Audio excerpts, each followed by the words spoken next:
Bismillahirrahmanirrahim.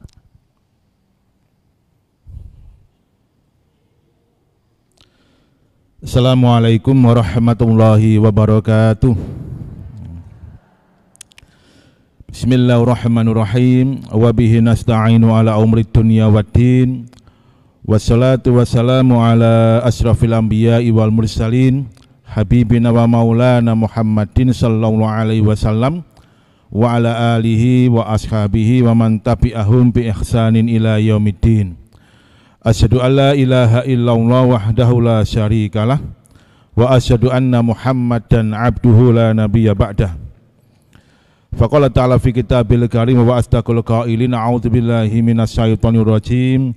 Bismillahirrahmanirrahim. Fadzakir fa inna dzikra tanfa'ul mu'minin. Khotul muhtarabin para ibu-ibu rahimakumullah. Kita sama-sama bersyukur kepada Allah Subhanahu wa taala pada sore hari ini khususnya dapat bersama-sama hadir untuk saling tawasau bil haq, tawasau bis sabr. Bersama-sama thalabul ilmi.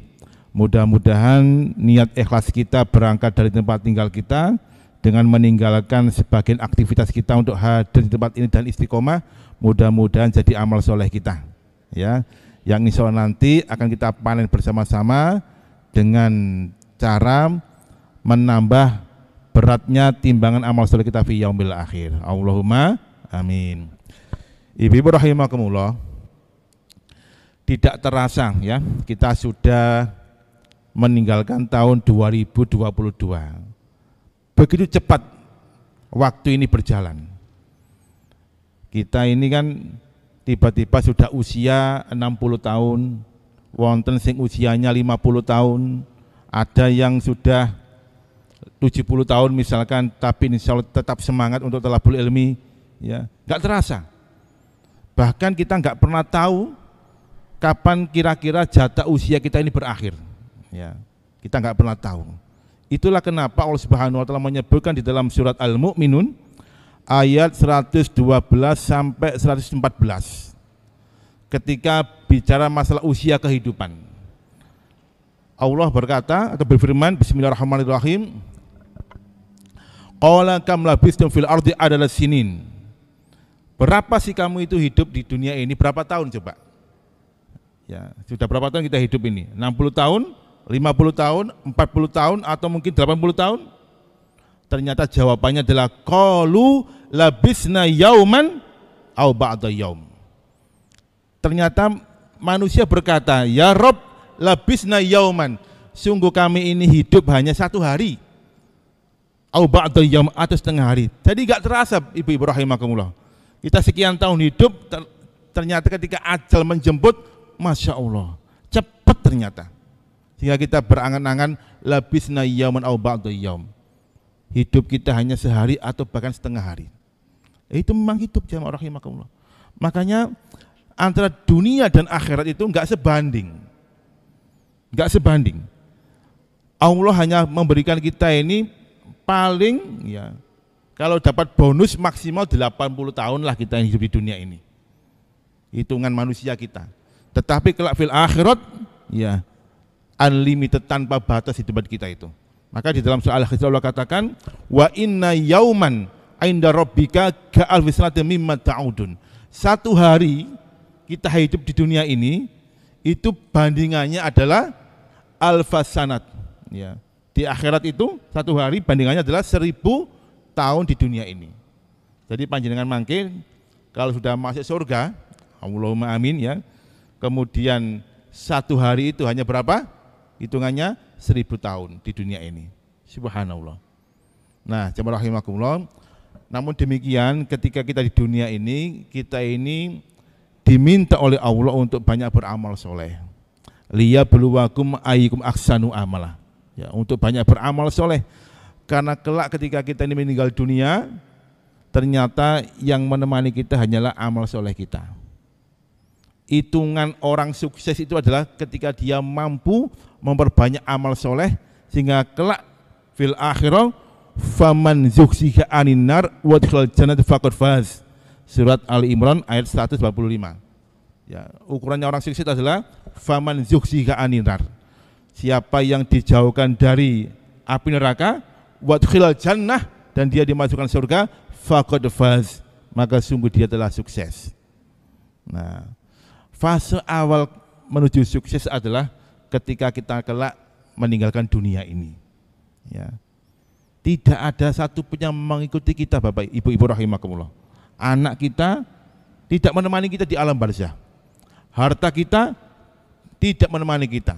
Maka sebanyak apapun kita menumpuk harta, itu bukan ukuran sukses. Ya. Yatba'ul mayyitu bisalasin. Orang mati itu nanti ketika dihantarkan ke pemakaman diikuti 3 hal, ya, yaitu maluhu wa ahluhu wa amaluhu.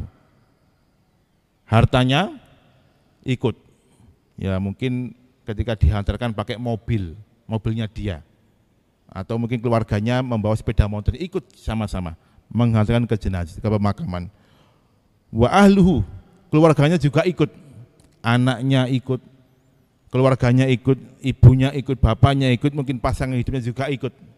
Tapi mereka tidak akan pernah menginap. Adakah orang yang menghantarkan jenazah keluarganya kemudian menginap 1 hari, setengah hari, 5 jam? Enggak ada, pulang semua mereka itu.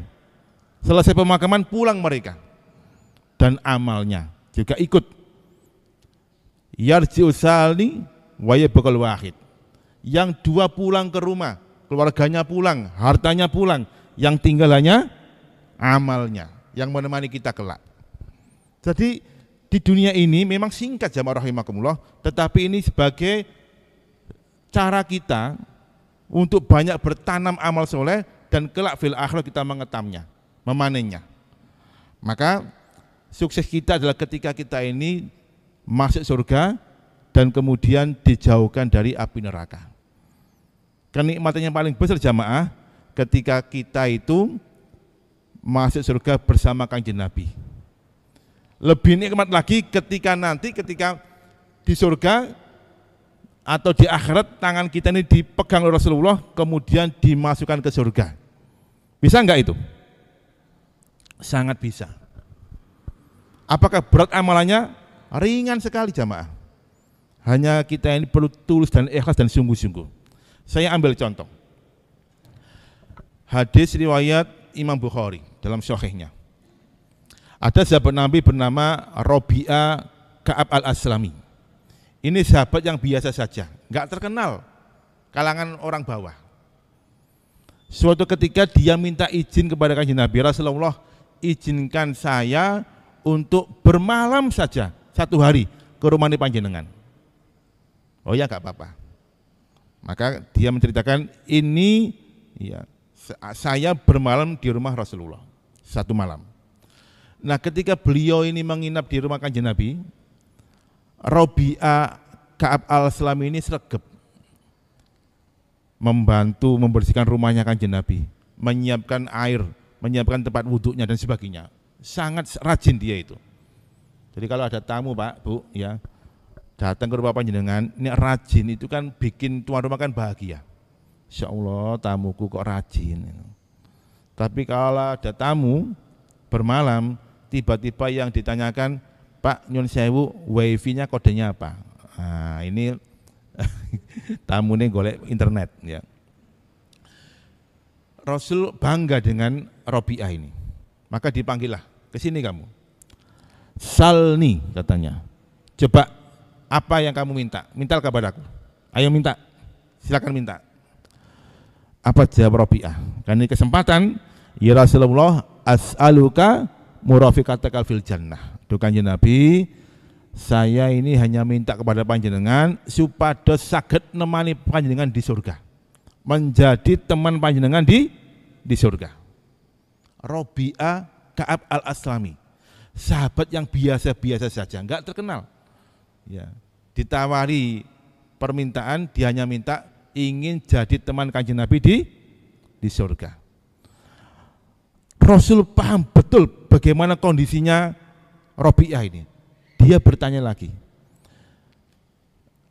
agar zalik, masih ada lagi kah permintaan kamu selain ini? Ya, la ya Rasulullah, zaka, itu saja. Apa kata Rasul? Kalau gitu fa'inni ya, bikasrotika sujud kan. Kalau begitu untuk mewujudkan keinginan kamu, bantu aku. Dengan cara apa? Memperbanyak sujud. Jadi dengan memperbanyak sholat, karena as-sujud itu as-sholah. Sebagaimana pemahaman dari Ibnu Hajar al-Asqalani dalam Fathul Barinya. As-sujud as-sholah. Jadi kalau kita memperbanyak sholat jamaah rahimakumullah, insya Allah kita akan bersama Rasulullah di surga. Itu contoh yang pertama. Jadi bisa kita ini bersama Kanjeng Nabi di surga. Atau contoh yang kedua, hadis dari Anas bin Malik. Suatu ketika Anas bin Malik itu sedang bersama beberapa sahabat di sebuah majelis dengan Kanjeng Nabi. Tiba-tiba ada seorang badui bertanya, "Ya Rasulullah, mata taqumus saah," katanya. Tuh Kanjeng Nabi, kapan kiamat itu terjadi? Jadi enggak ada kabar apa-apa, tiba-tiba orang badui ini bertanya, kapan terjadinya kiamat? Rasul mendel mawon, enggak mau menjawab. Karena kayaknya enggak penting ini. Ditanya lagi, "Ya Rasulullah, mata taqumus saah?" Kapan kiamat itu terjadi? Sampai 3 kali sang badui bertanya. Langsung yang ketiganya dijawab Rasulullah mengatakan, "Kalau misalkan hari ini kiamat, apa yang kamu persiapkan untuk menghadapinya?" Jadi kalau misalkan hari ini kiamat, minimal kematian, apa yang kau persiapkan untuk menghadapinya? Apa jawab badui? Kalau hari ini kiamat ya Rasulullah atau kematian, tidak ada satu pun yang mampu aku persiapkan dengan baik kecuali aku mencintaimu. Aku mencintaimu. Apa kata Rasul? Anta ma'aman ahbabta fil jannah. Anta ma'aman ahbabta fil jannah. Kalau demikian, kamu akan bersama orang yang kamu cintai di surga. Siapa yang dicintai oleh badui tadi? Rasulullah. Berarti dia akan bersama Kanjeng Nabi di surga. Jadi jamaah rahimakumullah, banyak cara ya, kita bisa bersama Kanjeng Nabi di surga. Menyantuni anak yatim juga demikian. Itu sarana kita untuk bersama Rasul di surga. Nah, puncaknya ya, yang kita bahas pada sore hari ini, ketika kelak di akhirat tiba-tiba kita bertemu Kanjeng Nabi, kemudian Kanjeng Nabi menjadi penjaminnya dan tangan kita dipegang sampai kita dimasukkan ke surga. Nah, bagaimana keamalannya? Di dalam Sunan An-Nasa'i disebutkan, di dalam Sunan Ibnu Majah juga disebutkan, Imam At-Tabrani juga menyebutkan, Al-Albani mengatakan hadis ini sahih, bahwa Rasul bersabda, "Man qala hina asbaha," barang siapa yang berdoa setiap pagi hari, ya. Jadi berdoa setiap pagi hari. Apa doanya? Semuanya hafal doa ini. Nek gak hafal, jajane jaluk maneh. Ya. Jadi semuanya hafal doa ini. Hanya persoalannya kita enggak bisa istiqomah dengan doa ini. Apa doanya? Raditu billahi robba wa bil islami dina wa bi Muhammadin nabiyya wa rasulah. Hafal kan? Gimana? Raditu billahi robba wa bil islami dina wa bi Muhammadin nabiyya wa rasulah. Kalau kita setiap pagi hari membaca doa ini dengan penuh keyakinan, dengan penuh keimanan, mutqinal fi qalbi, penuh keyakinan dalam hatinya, Rasul menyatakan dalam hadisnya itu, wa anaz-zaimu, aku yang akan menjadi penjaminnya kelak, aku jamin dia, la akhudhunna biyadi, betul-betul nanti akan aku pegang tangannya, hatta udkhilul jannah, sampai dia aku masukkan ke surga. Subhanallah. Ya. Membaca apa? Raditu billahi robba wa bil islami dina wa bi Muhammadin nabiyya wa rasulah. Simple Bapak Ibu-ibu. Sederhana, tapi subhanallah. Udkhilul jannah. Allah Rasul masukkan kita ke surga. Nah, sekarang tinggal kita. Bisa enggak kita istiqomah untuk membaca doa ini setiap pagi hari dengan penuh keyakinan, karena ini sangat dahsyat. Sebab doa ini memiliki 3 muatan utama dalam akidah kita. 3 muatan utama dalam akidah kita. Apa saja itu? Yang pertama, raditu billahi robba. Aku ridho Allah sebagai Tuhanku. Ini yang pertama. Benar enggak kita ini menjadikan Allah sebagai Tuhan kita? Ridho enggak kita ini bahwasanya Allah adalah satu-satunya zat yang kita pasrahkan semua kehidupan kita ini? Ini persoalan jamaah rahimakumullah. Karena banyak orang itu yang mengaku amantu billah, aku beriman kepada Allah, tapi ternyata banyak melakukan kezaliman. Kanjeng Nabi ketika membaca surat Al-A'raf, Bismillahirrahmanirrahim, walladzina amanu walam yalbisu imanu bizulmin ulaika lahumul amnu wa hum muhtadun. Walladzina amanu, dan orang-orang yang beriman, walam yalbisu imanu bizulmin, dan keimanan mereka itu tidak bercampur dengan kezaliman. Imannya murni, ya, tidak bercampur dengan kezaliman. Jaminannya ulaika lahumul amnu wa hum muhtadun. Mereka kelak yang akan mendapatkan keamanan dan mereka lah yang akan selalu dibimbing oleh Allah Subhanahu wa taala. Para sahabat ketika mendengarkan ayat ini mereka protes. Ya Rasulullah, ini ayat sangat berat bagi kami. Berat sekali. Loh kenapa?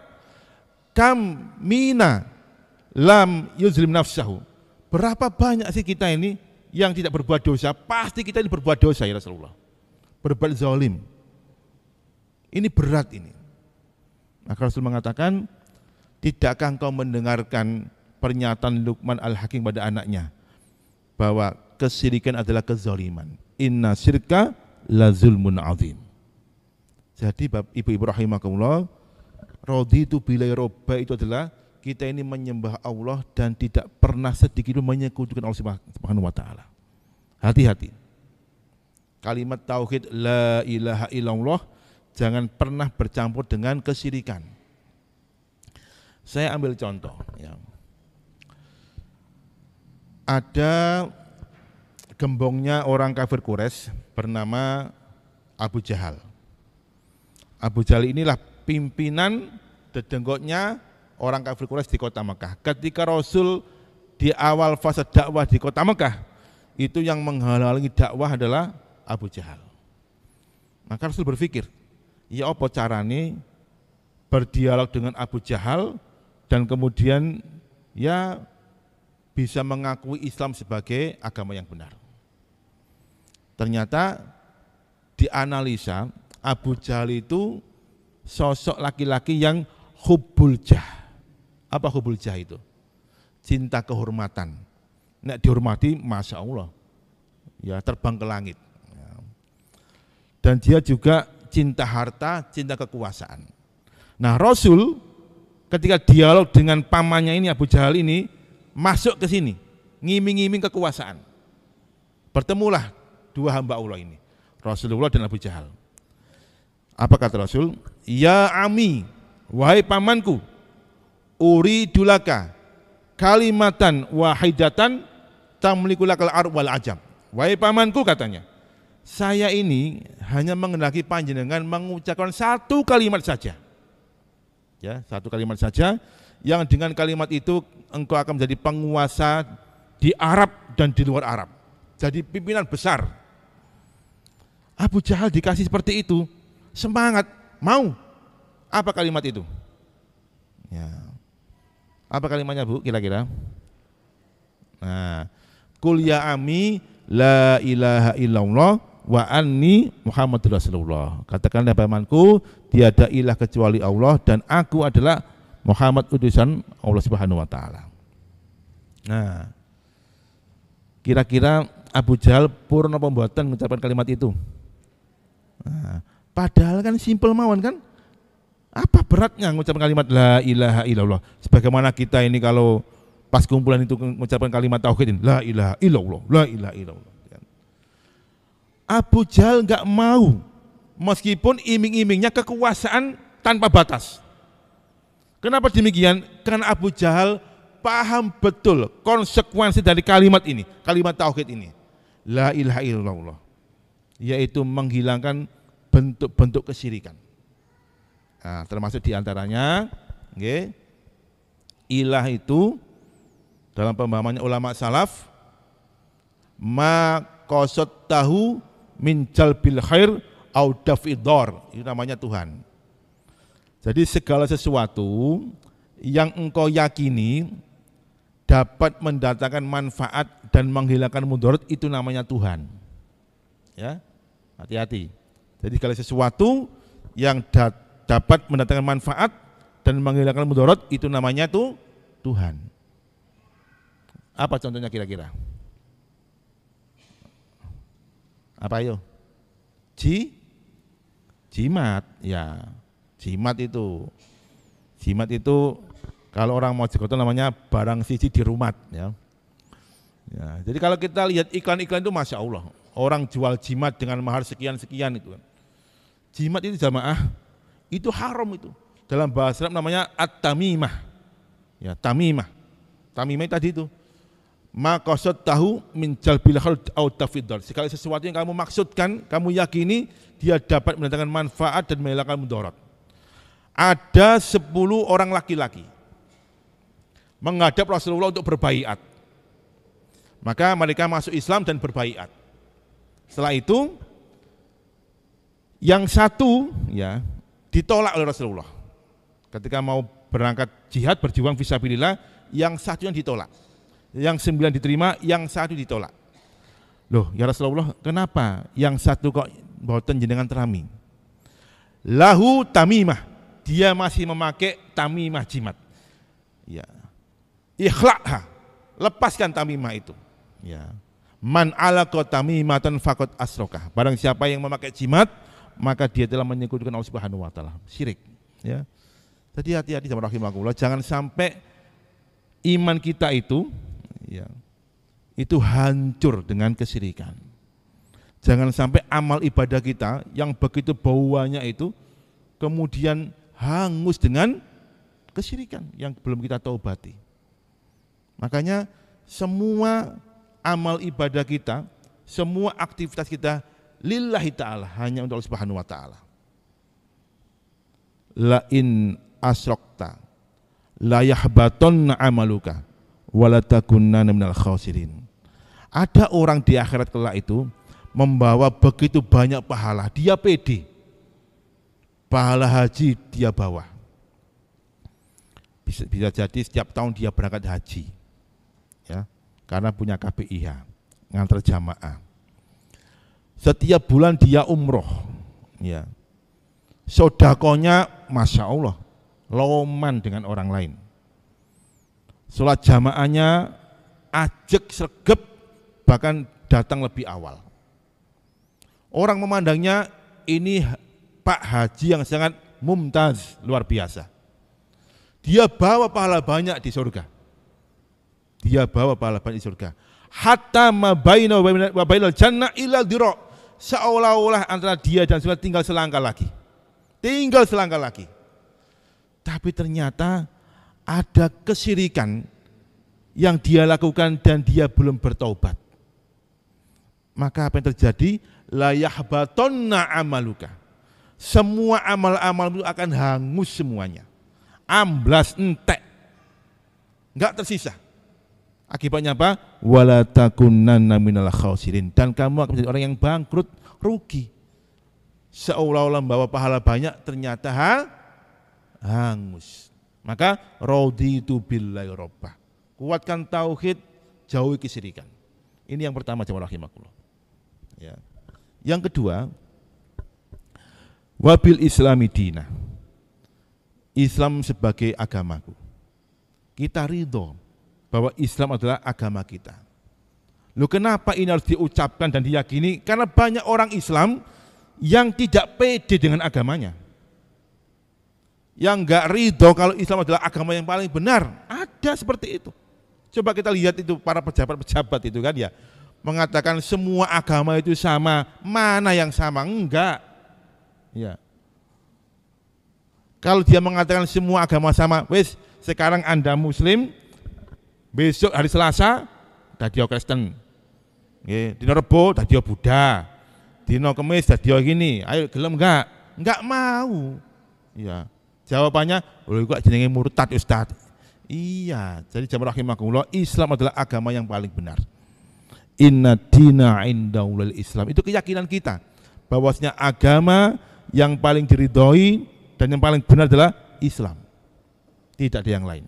Kalau ada orang banyak melakukan amal kebaikan, ya nyumbang sana sini dan sebagainya, bahwa track record kebaikannya luar biasa. Tapi kalau dia tidak muslim, fala yuqbala minhu. Enggak akan Allah terima semua amal itu. Kenapa demikian? Wa may yabtaghi ghairal islami dina fala yuqbala minhu. Barang siapa yang mencari agama selain Islam, fala yuqbala minhu, tidak akan Allah terima. Islam. Dan Islam itu agama yang sangat santun, agama yang sangat moderat, agama yang sangat sederhana, enggak neko-neko jemaah rahimakumullah. Maka sekali lagi kita berharap ya tetap istiqomah dengan keislaman kita, sehingga kita ini nanti kelak menghadap Allah tetap dalam keadaan muslim. Wala tamutunna illa wa antum muslimun. Ya. Raditu billahi robba wa bil islami dina. Ya, itu ya. Yang ketiga, ini yang paling penting. Wa bi Muhammadin nabiyya wa rasulah. Dan kita ridho bahwasanya Muhammad Rasulullah adalah nabi kita dan rasul kita. Jemaah rahimakumullah. Hari-hari ini Kanjeng Nabi itu banyak terzolimi. Itu kalau misalkan Kanjeng Nabi itu masih hidup, atau misalkan ada Umar, ada Utsman, ya, ada Abu Bakar, ada Ali, orang-orang itu akan habis itu, dibabat oleh mereka.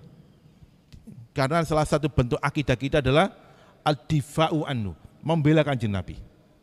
Hari-hari ini jamaah rahimakumullah, Kanjeng Nabi itu dizolimi. Dengan cara apa? 3.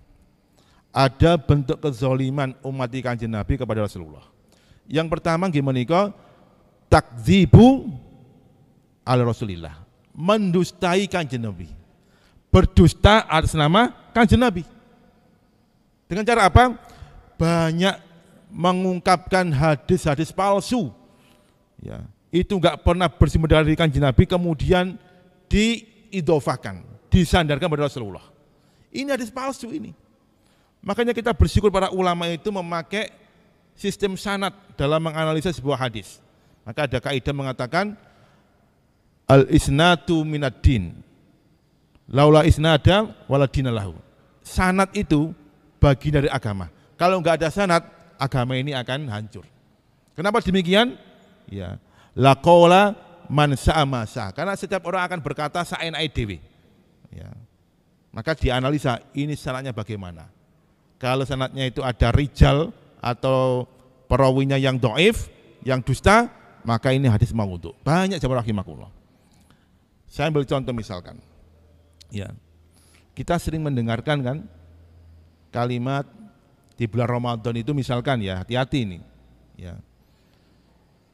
Telah datang bulan Ramadan, awalu rahmah, ya kan? Wa ausatuhu maghfirah wa akhiruhu itqu minan nar. Ya. Jadi Ramadan itu adalah 10 yang pertama itu rahmat, 10 yang kedua ampunan, 10 yang ketiga apa? Itqu minan nar, pembebasan dari neraka. Ini hadis palsu. Ya. Karena ada perawinya yang ya.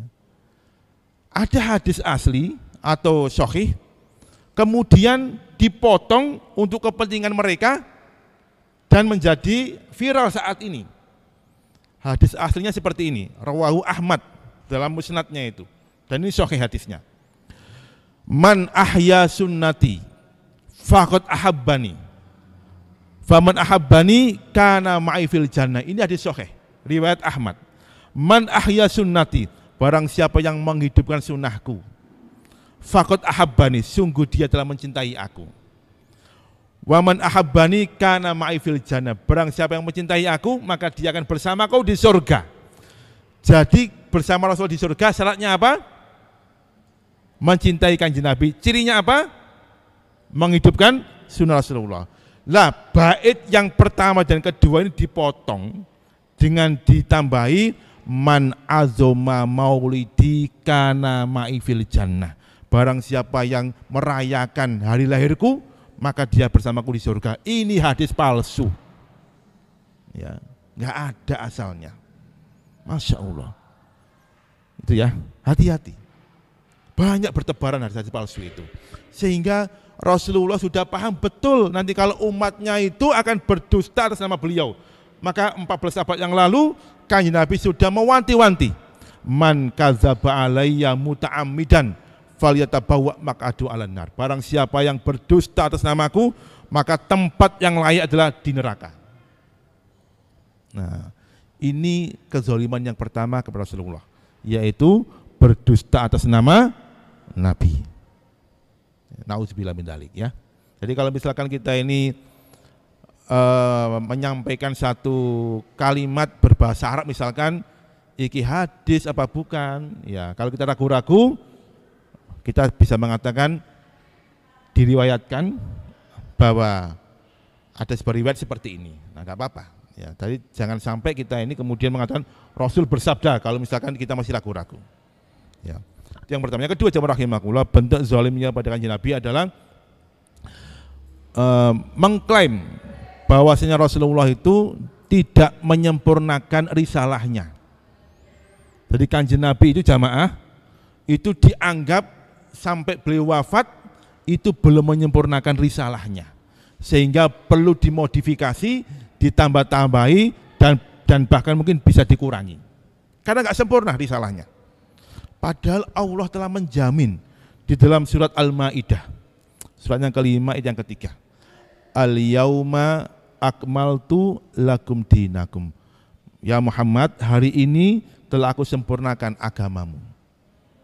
Sempurna sudah disalahin. Jadi enggak usah perlu ditambah-tambahi dan dikurang-kurangi. Kita ini sebagai umatnya cukup copy paste. Apa Bu? Copy paste. Sudah itu aja. Ya, karena risalahnya sempurna. Ada amalia sunnah, ya, tapi kemudian tidak dilakukan, mencari yang lain misalkan. Ya, aku lo kepengen poso sing mantep. Akhirnya golek poso sing gak karu-karuan. Ono poso mutih, ono poso ya abang, ono poso ijo, nah gitu kan ya. Padahal kalau kita ingin berpuasa tinggal pilih. Mau poso Senin Kamis, monggo. Masih kurang Ayyamul Bid, monggo. Masih kurang Daud, selesai. Dan itu masuk syar'i semuanya. Nah itu ya. Jadi enggak usah kita ini mencari yang lain. Mau sholat misalkan, sudah lengkap sholat itu, enggak usah ditambah-tambah dengan sholat nisfu Sya'ban, nisfu Rajab, nisfu Ramadan, nisfu Desember, enggak perlu ya. Sudah banyak sholat yang kita bisa lakukan. Ada tahajud monggo, ya, qiyamul lail, ada witir monggo, ada rawatib ba'diyah qobliyah. Bahkan Rasul menjamin kalau kita menjaga 12 rakaat rawatib, ya, banallahu baitan fil jannah, maka Allah akan bangunkan istana di surga. Rawatib ibu-ibu qobliyah ba'diyah 12 rakaat kita jaga. Itu jaminannya kita sudah punya kapling, ya, tanah dan rumah di surga. Dek kene sik ngontrak di surga punya tanah kapling sudah, ya. Ya. Yang ketiga, bentuk zalimnya umat ini pada Rasulullah adalah tidak membela sunnah-sunnah beliau, bahkan melecehkan. Dan ini terjadi ibu-ibu. Ada hadis Nabi riwayat Muslim dari Abu Hurairah, bagaimana kondisi umat akhir zaman nanti. Dan ini terjadi saat ini. Sayati zaman alan nas, akan datang suatu saat nanti, satu zaman al-qabidu aladin kal-qabidi bil jamrah. Orang yang memegang agama ini seperti memegang bara api. Kita ini jamaah, kalau sudah mengamalkan sunnah, masya Allah, hantamannya luar biasa. Ya. Orang itu kalau mengamalkan amal wajib, udah biasa. Sholat wajib 5 waktu, biasa sudah itu. Punya kemampuan haji, biasa sudah. Ramadan puasa, sudah biasa. Tapi kalau kita istiqomah dengan amalan sunnah, masya Allah, banyak yang nyinyir. Iya. Sehingga kemudian kita ini kadang-kadang, okay, kalau dengan amalan sunnah kita ini kadang-kadang nggak pede, sehingga kita terikat dengan istilah ala ustadz sunnah aja kok. Sunnah kan kalau diamalkan kan dapat pahala, kalau enggak kan nggak dapat dosa. Nah, kan nggak apa-apa. Loh enggak, sunnah itu adalah kalau kita kerjakan itu dapat keutamaan pahala, kalau nggak dikerjakan eman. Jadi kita ini jamaah, kalau kita mengamalkan sunnah dengan istiqomah, masya Allah, dinyinyirin. Apa saja misalkan ngingu jenggot, ya. Ini sunnah ini, ya. Tapi orang mengatakan itu ada kepala KUA di Mojokerto yang jenggoten, radikal itu. Ya, itu insya Allah. Jadi insya Allah di Mojokerto itu yang jenggotnya paling dawa goraku tok. Ya. Ya, itu kalau Pak Kepala itu kalau melewati saya itu langsung megang jenggot saya. Tambah dawa Pak Nasir. Alhamdulillah. Orang kalau berangkat ke masjid lebih awal, masya Allah, ada aja penghalangnya. Pak mau kemana? Ke masjid. Jam 5 ngeno ke masjid. Enggak ngenteni sambil tilawah. Pak kakasen. Ya. Akhirnya apa? Ayo ngopi dulu. Saking enak ngobrol, kumandang iqomah. Waduh iqomah. Jadi jemaah rahimakumullah, orang sekarang ini kalau mengamalkan sunnah dengan istiqomah itu seperti memegang bara api. Ya, banyak yang nyinyiri. Nah, hati-hati. Ayo kita bela sunnah ini dengan sebaik-baiknya, semampu yang kita bisa. Baik jemaah rahimakumullah, itulah amalan yang luar biasa. Simpel sederhana tapi dampaknya dahsyat. Tinggal kita ini mau enggak istiqomah mengamalkan dengan penuh keyakinan. Setiap pagi kita menyisikan waktu dengan membaca raditu billahi robba wa bil islami dina wa bi Muhammadin nabiyya wa rasulah. Masya Allah, kelak kita akan bertemu kanjeng Nabi, kemudian tangan kita dipegang oleh Rasulullah, kemudian dihantarkan masuk surga. Subhanallah, ya. Nah itu jemaah rahimakumullah. Mudah-mudahan kita bisa melakukannya dan insya Allah kita semuanya nanti bisa bersama-sama bertemu fi jannatin naim. Allahumma amin. Nah, terakhir yang ingin saya sampaikan, jangan pernah kita ini meremehkan hal-hal yang sepele. Ketika ada kesempatan, manfaatkan betul. Sholat misalkan, manfaatkan betul untuk berzikir. Sesibuk apapun panjenengan, duduk sejenak untuk berzikir. Minimal jenengan saelek-eleke maca ayat kursi. Ya, pada sholat maktubah minimal apa? Baca ayat kursi. Itu minimal itu. Hadisnya sahih riwayat Muslim. Kalau kita baca ayat kursi pada sholat maktubat, apa jaminannya? Lam yamna'hu min dukhul jannah. Tidak ada satu pun yang bisa mencegahnya untuk masuk surga. Baca apa? Ayat kursi. Apal enggak ayat kursi? Apal ya. Ayat kursi Bu, murah gak batik bayar. Nek kursi bayar. Pemenang nanti 2024 itu wah 1M gak cukup itu. Golek kursi. Ya, kita ayat kursi aja kita baca pada salat maktubat. Oke? Kesempatan Mas itu. Atau kalau masih ada waktu baca tasbih, tahmid, takbir ditutup dengan kalimat la ilaha illallah wahdahu la syarikalah lahul mulku wa lahul hamdu wa huwa ala kulli syai'in qadir. Apa jaminannya? Yaghfirullahu dzunubahu walau misla zabadil bahr. Allah akan mengampuni dosa-dosanya walaupun dosanya itu sebanyak buih di lautan. Sunnah ini tapi eman kalau kita tinggalkan. Ya. Baik, itu yang bisa kami sampaikan. Mudah-mudahan bermanfaat. Monggo ada waktu beberapa menit untuk diskusi. Kami persilakan.